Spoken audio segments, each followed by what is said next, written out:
ಶಿವಮೊಗ್ಗದ ಪ್ರತಿಷ್ಠಿತ ಶಿಕ್ಷಣ ಸಂಸ್ಥೆಯಾದ ಕಸ್ತೂರ್ಬಾ ಕಾಲೇಜಿನಲ್ಲಿ ಪ್ರಾಂಶುಪಾಲ ರವಿಕುಮಾರ್ ವಿದ್ಯಾರ್ಥಿನಿಗೆ ಲೈಂಗಿಕ ಕಿರುಕುಳ ನೀಡಿದ್ದಾರೆಂದು ದಲಿತ ಸಂಘರ್ಷ ಸಮಿತಿ ಆರೋಪಿಸಿದೆ. ದ್ವಿತೀಯ ಪಿಯುಸಿ ವಿದ್ಯಾರ್ಥಿನಿಗೆ ಪ್ರಾಂಶುಪಾಲರು ಮೈಕೈ ಮುಟ್ಟಿ ಅಸಭ್ಯವಾಗಿ ವರ್ತಿಸಿದ್ದು, ಘಟನೆ ಕುರಿತು ಕಳೆದ 18ರಂದು ಕೋಟೆ ಪೊಲೀಸ್ ಠಾಣೆಯಲ್ಲಿ ಪ್ರಕರಣ ಕೂಡ ದಾಖಲಾಗಿದೆ.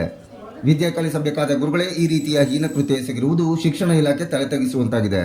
ಇಂಥವರು ಶಿಕ್ಷಣ ಇಲಾಖೆಯಲ್ಲಿ ಇರಲು ನಾಲಾಯಕ್. ಕೂಡಲೇ ಇವನನ್ನು ಕೆಲಸದಿಂದ ವಜಾಗೊಳಿಸಬೇಕು ಹಾಗೂ ರಕ್ಷಣಾ ಇಲಾಖೆ ಈತನನ್ನು ಬಂಧಿಸಿ ಕಠಿಣ ಕಾನೂನು ಕ್ರಮ ಜರುಗಿಸಬೇಕೆಂದು ಕರ್ನಾಟಕ ದಲಿತ ಸಂಘರ್ಷ ಸಮಿತಿಯ ಜಿಲ್ಲಾ ಸಂಚಾಲಕ ಹರಂಘಟ್ಟ ರಂಗಪ್ಪ ಆಗ್ರಹ ವ್ಯಕ್ತಪಡಿಸಿದ್ದಾರೆ. ಮೊನ್ನೆ 18ನೇ ತಾರೀಕು ಏನು ಶಿವಮೊಗ್ಗದ ಪ್ರತಿಷ್ಠಿತ ಕಾಲೇಜುಗಳಲ್ಲಿ ಒಂದಾದ ಕಸ್ತೂರಿಬಾ ಕಾಲೇಜು ಪದವಿ ಪೂರ್ವ ಕಾಲೇಜಿನಲ್ಲಿ ಏನು ದ್ವಿತೀಯ PUC ವಿದ್ಯಾಭ್ಯಾಸ ಮಾಡ್ತಾ ಇರತಕ್ಕಂಥ ಲಕ್ಷ್ಮಿ ಅಂತಕ್ಕಂಥ ಹೆಣ್ಣುಮಗಳು ನಮ್ಮ ಹಿಂದುಳಿದ ವರ್ಗದ ಸಮುದಾಯದ ಹೆಣ್ಣುಮಗಳಾಗಿದ್ದು, ಅವಳ ಮೇಲೆ ಕಾಲೇಜಿನ ಪ್ರಾಂಶುಪಾಲರಾದ ರವಿಕುಮಾರ್ ಇವರು ಹಲವಾರು ಬಾರಿ ಮೈ ಕೈಯನ್ನು ಮುಟ್ಟೋದು, ಅಸಭ್ಯವಾಗಿ ನಡ್ಕೊಳ್ಳೋದು, ಅವಳ ಜೊತೆಗೆ ಅವಳ ಮರ್ಮಾಂಗಕ್ಕೆ ಕೈ ಹಾಕುವಂಥ ಕೆಲಸವನ್ನು ಮಾಡಿ ಇವತ್ತು ಏನು ಪ್ರಾಂಶುಪಾಲರ ಮೇಲೆ ಸಂಬಂಧಪಟ್ಟ ಕೋಟೆ ಠಾಣೆಯಲ್ಲಿ ಅಟ್ರಾಸಿಟಿ ವಿತ್ ದೌರ್ಜನ್ಯ ಪ್ರಕರಣ ಮತ್ತು ಅತ್ಯಾಚಾರ ಪ್ರಕರಣಗಳು ದಾಖಲಾಗಿರೋದ್ರಿಂದ ಈಗಾಗಲೇ ರವಿಕುಮಾರ್ನ ತಕ್ಷಣವೇ ಬಂಧಿಸಬೇಕು.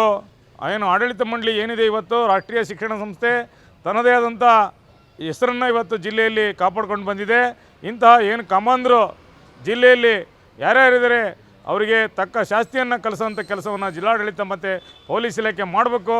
ಜೊತೆಗೆ ಏನು ರವಿಕುಮಾರ್ನಂತಹ ಉಗ್ರಗಾಮಿ ಮಖವನ್ನು ಧರಿಸಿ ಇವತ್ತು ಏನು ಗ್ರಾಮಾಂತರ ಭಾಗದಿಂದ ಬರ್ತಕ್ಕಂಥ ಹೆಣ್ಣುಮಕ್ಕಳನ್ನು ಲೈಂಗಿಕ ದೃಷ್ಟಿಯಲ್ಲಿ ನೋಡ್ತಕ್ಕಂಥ ಇಂಥ ರವಿಕುಮಾರ್ನ ತಕ್ಷಣವೇ ಅಮಾನತುಗೊಳಿಸಿ ಮತ್ತೊಮ್ಮೆ ಅವನನ್ನು ಸಂಬಂಧಪಟ್ಟ ಪೊಲೀಸ್ ಅಧಿಕಾರಿಗಳು ಬಂಧಿಸಿ ಅವನನ್ನು ಕರ್ತವ್ಯದಿಂದ ಬಿಡುಗಡೆ ಮಾಡಬೇಕು ಅಂತೇಳಿ ನಾನು ತಮ್ಮಲ್ಲಿ ಈ ಮುಖಾಂತರ ಮನವಿ ಮಾಡ್ಕೊಳ್ತಾ ಇದ್ದೀನಿ.